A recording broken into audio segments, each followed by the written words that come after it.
15 Aprel 2025-ci il. Laçın şəhəri. Laçın şəhərinə bu tarixdə belə bu cür qar yağır. Laçın dağlarına.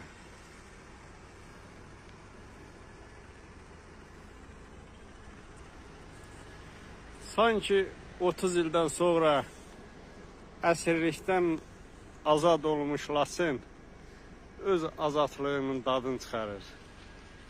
Qışından doymayan, yazından doymayan, yayından doymayan Laçınımız bir gözəl sima alıbdır. Yazın bir aya yaxın getməsinə baxmayaraq, bu cür bir gözəl sima geyib.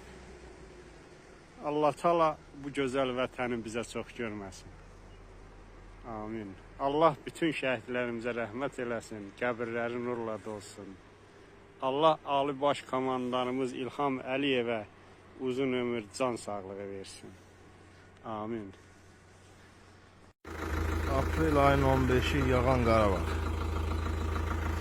Elə bil qışın oğlaq çağıdır. 5 Aprel ayıdır Qarabağ.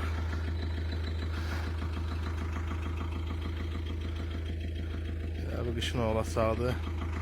Gedirəm cəmaət getməyə görəm bu havada birini də gətirəcəm. Vay turşusu, Şuşa. Aprel ayının 15-i Qarabağda. Hava qar yağıb. Hər yer qarın içindədir.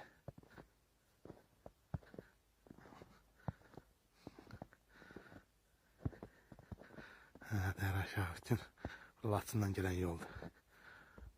Buradan da Şuşaya qalxır. Maşın dilişdi qaldı burada.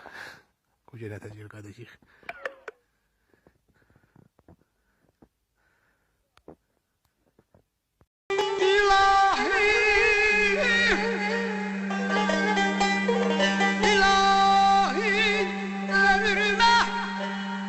Sen ömür cala